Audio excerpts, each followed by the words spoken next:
sampah-sampah dari negara maju seperti Jepang, Australia, Belanda, Korea, dan negara-negara lainnya. Mereka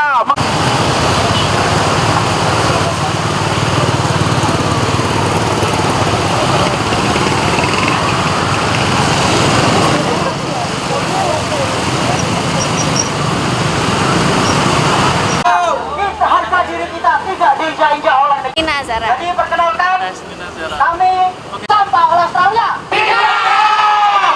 Apakah saudara naik lagi kira-kira ada upaya untuk menyelundup negara penyumbang sampah plastik terbesar di Indonesia?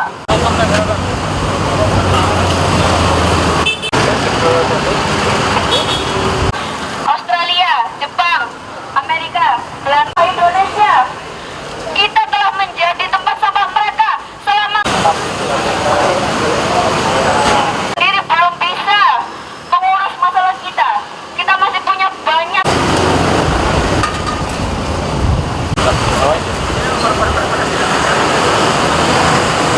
Kegiatan siang ini apa Mas? Bisa dijelaskan? Ya, jadi kegiatan hari ini adalah kita aktivis lingkungan gabungan dari teman-teman LBH Surabaya, kemudian ada juga dari Universitas 17 Agustus Surabaya, ada dari UIN Sunan Ampel Surabaya, ada Ekoton, dan juga ada juga teman-teman dari Universitas Batanghari Jambi sedang melakukan demo terkait temuan kami sampah impor ini di depan konjen Australia.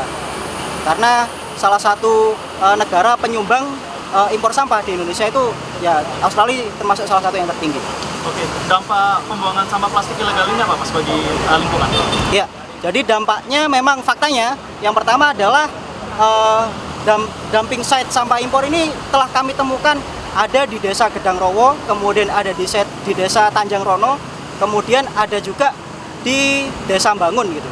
Yang kemudian ternyata sampah-sampah itu ditimbun, dibakar. Gitu. Kemudian ada juga yang berakhir di pabrik tahu, pabrik keropok gitu ya, untuk bahan pembakarannya. Nah, ternyata sampah plastik ketika dibakar itu dapat melepas dioksin, melepas furan. Dan senyawa-senyawa itu adalah senyawa karsinogenik yang dapat memicu kanker, yang dapat mengganggu hormon manusia. Dan temuan kami Ekoton, kami telah melakukan penelitian juga terkait mikroplastik di udara. Ternyata di sana memang telah positif terkontaminasi mikroplastik di udara, ada partikel udaranya di sana. Kami taruh sampel kami itu selama 2 jam dan itu ada kurang lebih sekitar 15 partikel per 2 jam. Jadi bayangkan orang menghirup mikroplastik dan juga menghirup asap dari pembakaran plastik itu sangat berbahaya bagi masyarakat sana. Jauh ini regulasinya gimana sih Mas sampai masuk ke Indonesia Ya. dengan kayak gitu kan? Jadi sebenarnya Ekoton telah mendorong isu ini sejak tahun 2019.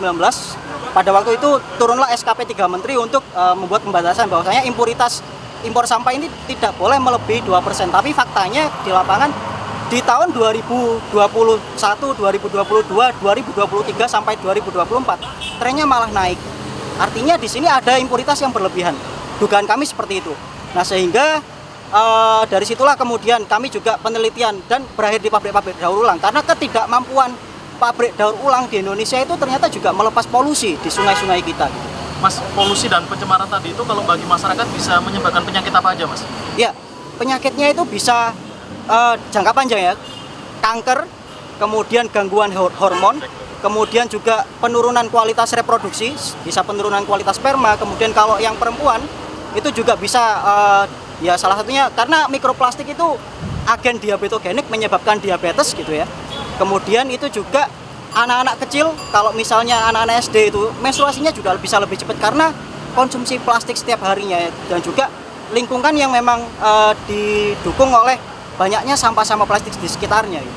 Tuntutannya kepada konjen Australia seperti apa Mas? Ya, kami mendesak bahwasanya konjen-konjen Australia ini berkoordinasi dengan kementerian terkait untuk menghentikan aktivitas impor sampahnya, ekspor sampahnya ke Indonesia dari Australia. Dan untuk membersihkan dan bertanggung jawab untuk membersihkan dumping site yang temuan kami di 3 lokasi yang ada di Jawa Timur. 4 lokasi sama Malang di Pagak, dan itu harus dibersihkan karena memang ada tanggung jawab negara yang mengirim sampahnya itu juga. Kemudian juga memberikan alternatif kepada si pabrik-pabrik tahu untuk tidak menggunakan plastik itu tadi, harus ya menggunakan kayu ataupun arang gitu ya. untuk pembakaran. Pas ini kan Jelajahi cara baru mendapatkan informasi. Download Metro TV Extend sekarang.